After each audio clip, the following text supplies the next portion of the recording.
Hello students, welcome to arc reflections IAS. నా పేరు సునంద. ఇవాళ మనం మాట్లాడుకోబోయే topic joint committee of parliament కి సంబంధించి. సో ఏమైంది, జైల్డ్ మినిస్టర్స్ కి సంబంధించి రీసెంట్ గా ఏవైతే 3 బిల్లుల్ని ఇంట్రడ్యూస్ చేయడం జరిగిందో దాని గురించి జాయింట్ కమిటీ ఆఫ్ పార్లమెంట్ కి వెళ్ళినప్పుడు ఒకవేళ అపోజిషన్ గనక అందులో ఇన్వాల్వ్ అవ్వకపోతే అప్పుడు పరిస్థితి ఏంటి అన్నటువంటి టాపిక్ గురించి ఇవాళ మనం మాట్లాడుకోబోతున్నాం. సో రీసెంట్ గా ఏమైంది అంటే ఆటోమేటిక్ గా జైల్డ్ మినిస్టర్స్ ఎవరైతే ఉంటారో వాళ్ళ యొక్క డిస్మిసల్ కి సంబంధించి 3 బిల్లుల్ని పార్లమెంట్ లో ప్రవేశపెట్టడం జరిగింది. సో దానికి సంబంధించి ఇప్పుడు గనక అపోజిషన్ ఈ జాయింట్ కమిటీ ఆఫ్ పార్లమెంట్ లో తన యొక్క మెంబర్స్ ని పంపించడానికి రిఫ్యూజ్ చేస్తే అప్పుడు ఏం చేయాలి అంటే ఏంటి, ఇప్పుడు అపోజిషన్ పార్టీకి సంబంధించినటువంటి వాళ్ళు లేరు అంటే ఎవరైతే అధికారంలో ఉంటారో వాళ్ళకి సంబంధించినటువంటి మెంబర్స్ మాత్రమే ఉండటం వల్ల ఆ కమిటీ ఏదైతే ఇచ్చేటటువంటి రిపోర్ట్ ఉంటుందో అది వ్యాలిడేట్ అవుతుందా, లేదు అంటే వన్ సైడ్ అవ్వకుండా ఇది ప్రజలకి కరెక్ట్ సమాధానాన్ని ఇస్తుందా అన్నటువంటిది ఇప్పుడు మన ముందున్నటువంటి ప్రశ్న అన్నమాట. సో ఒకసారి ఇక్కడ చూడండి, ఈ 3 బిల్లులు ఏంటి అన్నటువంటిది చూస్తే, ఒకటి 130th కాన్స్టిట్యూషనల్ అమెండ్మెంట్ బిల్ అన్నటువంటిది, రెండవది గవర్నమెంట్ ఆఫ్ యూనియన్ టెరిటరీస్ కి సంబంధించినటువంటి బిల్లు, మూడవది Jammu and Kashmir reorganisation act కి సంబంధించినటువంటి బిల్ అనమాట. సో ఈ మూడింటిని ఇంట్రడ్యూస్ చేశారు. సో దీంట్లో ఉన్నటువంటి ప్రొవిజన్ ఏంటి అంటే మినిస్టర్స్ ఎవరైనా, అది చీఫ్ మినిస్టర్ కావచ్చు, లేదంటే ప్రైమ్ మినిస్టర్ కావచ్చు, కౌన్సిల్ ఆఫ్ మినిస్టర్స్ కావచ్చు, ఎవరైనా కావచ్చు. సో వాళ్ళు ఒకవేళ గనక ఏదైనా ఒక కేసు విషయంలో జైల్లో ఉంటే, అది కూడా ఎలాంటి కేసెస్, 5 సంవత్సరాలు లేదా అంతకంటే ఎక్కువ జైలు శిక్ష పడగలిగినటువంటి కేసెస్లో 30 కాన్సిక్యూటివ్ డేస్ వాళ్ళు గనక కస్టడీలో ఉన్నట్టయితే అప్పుడు వాళ్ళు ఈ పదవిని కోల్పోతారు అన్నటువంటిది ఈ 3 బిల్లుల్లో ఉండేటటువంటి సందేశం అనమాట. సో దీనికి అపోజిషన్ అన్నటువంటిది చాలా వ్యతిరేకత వ్యక్తం చేయటం జరిగింది కూడా. మరి ఇక్కడ చూడండి, joint committee of parliament. So joint committee of parliament లో ఎవరెవరు ఉంటారు? జాయింట్ కమిటీ అంటే లోక్సభ నుంచి కొంతమంది ఉంటారు, రాజ్యసభ నుంచి కొంతమంది ఉంటారు. సో ఇటు లోక్సభ ఇటు రాజ్యసభ రెండింటి నుంచి మెంబర్స్ ఉంటారు. వీళ్ళు ఏం చేస్తారు అంటే ఏవైతే బిల్స్ ఉంటాయో వాటి మీద డీటెయిల్డ్ గా స్క్రూటినీ చేయటం జరుగుతుంది. మరి ఈ జాయింట్ కమిటీకి సంబంధించి వీళ్ళు ఉండాలి ఈ కమిటీలో అని ఎవరు ఎంపిక చేస్తారు? లోక్సభకి అయితే స్పీకర్ ఎంపిక చేస్తారు, అదే రాజ్యసభకి అయితే చైర్మన్ వీళ్ళని నామినేట్ చేయటం జరుగుతుందన్నమాట. సో 2 హౌసెస్ నుంచి ఈ పర్సన్స్ ఇందులో ఇంక్లూడ్ అయ్యి ఉంటారు. సో యూజువల్ గా దీనికి అంటే జాయింట్ కమిటీ ఆఫ్ పార్లమెంట్ కి చైర్ గా ఎవరు ఉంటారు అంటే రూలింగ్ లేదంటే అపోజిషన్ ఎంపీ ఎవరైతే సీనియర్ పర్సన్ ఉంటారో వాళ్ళు దీనికి చైర్ పర్సన్ గా ఉంటారనమాట. సో ఇక్కడ పార్లమెంట్ చాలా పొటెన్షియల్ క్వశ్చన్ అండి. సో వీళ్ళు ఎంతమంది ఉండాలి? జాయింట్ కమిటీ ఆఫ్ పార్లమెంట్ లో స్పెసిఫిక్ గా మనకి ఇంతమంది అని లేరనమాట. సో అందులో ఎంతమంది ఉండాలి అని ఎవరు డిసైడ్ చేస్తారు? పార్లమెంట్ అన్నటువంటిది డిసైడ్ చేస్తుంది.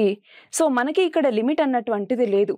దాని అవసరాన్ని బట్టి పార్లమెంట్ ఒకే ఈ జాయింట్ కమిటీ ఆఫ్ పార్లమెంట్ లో ఇంతమంది మెంబర్స్ ఉండాలి అన్నట్టుగా డిసైడ్ చేయటం జరుగుతుంది. సో ఎవరు డిసైడ్ చేస్తారు? పార్లమెంట్ డిసైడ్ చేస్తుంది.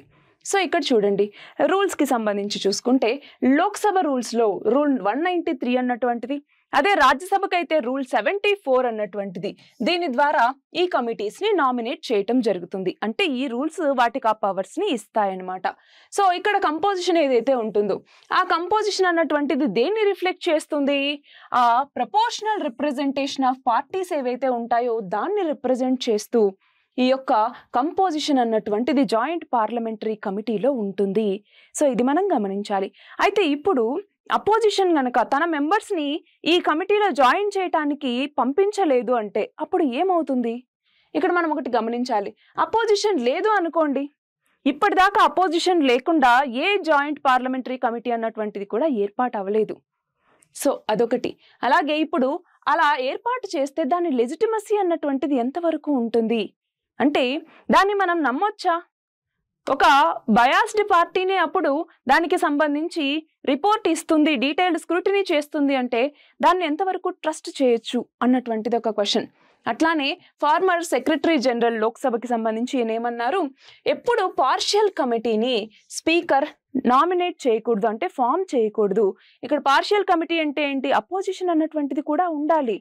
సో ఇప్పుడు అపోజిషన్ మేము మెంబర్స్ ని పంపించము అంటే ఏం చేయాలి? కన్సెన్సస్ ని తీసుకురావటానికి ట్రై చేయాలి, అంతేనా? సో చూడండి, ఇక్కడ స్పీకర్ యొక్క రోల్ ఏంటి అంటే ఇప్పుడు అపోజిషన్ రాను, మేము మా మెంబర్స్ని పంపించము అన్నదనుకోండి, అప్పుడు ఏం చేయాలి? ఆ మెంబర్స్ని పిలిచి అప్పుడు వాళ్ళని పర్సుయేట్ చేయాలి, ఈ కమిటీలో మేము ఉండాలి అన్నట్టుగా.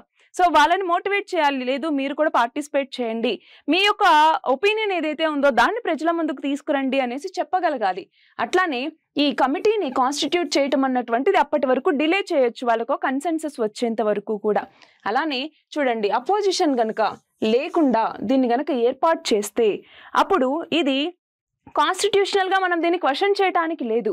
బట్ ఇక్కడ ఏదైతే ఈ ప్రాసెస్ అన్నటువంటిది జరుగుతుందో ఆ ప్రొసీజర్ ని మనం క్వశ్చన్ చేయవచ్చు, అంతే తప్ప ఇది అన్కాన్స్టిట్యూషనల్ అనేసి మనం చెప్పడానికి లేదనమాట. ఎందుకు? జాయింట్ పార్లమెంటరీ కమిటీలో అపోజిషన్ మేము పంపించము అంటే మిగతా పార్టీస్ ఏం చేస్తాయి? ఏం చేయలేదు కదా. సో అన్కాన్స్టిట్యూషనల్ అని మనం చెప్పలేం, కానీ ప్రొసీజరల్ గా మనం క్వశ్చన్ చేయొచ్చు. ఎందుకంటే ఎలిజిబిలిటీ అన్నటువంటిది కొంతవరకు ఇక్కడ క్వశ్చన్ మార్క్ ఉంటుంది కాబట్టి. నెక్స్ట్ చూడండి, మరి ప్రెసిడెంట్స్ అంటే ఏంటి? ఇక్కడ ఇంతకు ముందు జాయింట్ పార్లమెంటరీ కమిటీస్ అన్నటువంటివి వేటి విషయంలో ఫామ్ అయ్యాయి అన్నటువంటి కొన్ని ఎగ్జాంపుల్స్ ఇక్కడ ఇవ్వటం జరిగింది. అందులో 1 నేషన్ 1 ఎలక్షన్ కి సంబంధించి జాయింట్ పార్లమెంటరీ కమిటీ అన్నటువంటిది ఏర్పాటైంది. అట్లానే వక్ఫ్ అమెండ్మెంట్ బిల్ కి సంబంధించి జాయింట్ పార్లమెంటరీ కమిటీ ఏర్పాటైంది. అట్లానే మనం చూస్తే ఇంతకు ముందు పాస్ట్ లో బోఫోర్స్ స్కాండిల్ కి సంబంధించి, 2G స్పెక్ట్రమ్ కేస్ కి సంబంధించి, అట్లానే స్టాక్ మార్కెట్ స్కామ్ 1992లోను. సో ఈ టైంలో కూడా మనకి జాయింట్ పార్లమెంటరీ కమిటీ అన్నటువంటిది ఏర్పాటైందనమాట. సో వీటన్నింటిలోనూ ఎప్పుడు మనకు అపోజిషన్ పార్టీ అన్నటువంటిది ఇన్వాల్వ్ అవుతూనే వస్తోంది. సో ఫస్ట్ టైం ఇప్పుడు అపోజిషన్ కనుక దీంట్లో పార్టిసిపేట్ చేయకపోతే ఏమవుతుంది అన్నటువంటి కేసు ఇప్పుడు మనం చూస్తూ ఉన్నాం అనమాట. సో దీని ద్వారా ఏం చేయాలి? ఇప్పుడు ఈ జాయింట్ పార్లమెంటరీ కమిటీ కనుక వితౌట్ అపోజిషన్ కనుక ఫామ్ అయ్యింది అంటే అది చేసేటటువంటి ఆ డీటెయిల్డ్ స్క్రూటినీ ఏదైతే ఉంటుందో దాని మీద అనుమానాలు అన్నటువంటి వ్యక్తమవుతూనే ఉంటాయి. కాబట్టి కన్సెన్సస్ అన్నటువంటిది ఇంపార్టెంట్. కొంచెం లేట్ అయినా కూడా రెండింటిని కూర్చోబెట్టి, అంటే అధికారంలో ఉన్నటువంటి పార్టీని, అపోజిషన్ పార్టీని కూర్చోబెట్టి వాళ్ళకి కన్సెన్సస్ వచ్చేంత వరకు కూడా వెయిట్ చేసి ఈ పార్లమెంటరీ కమిటీని ఏర్పాటు చేయటం అన్నటువంటిది ఉత్తమం.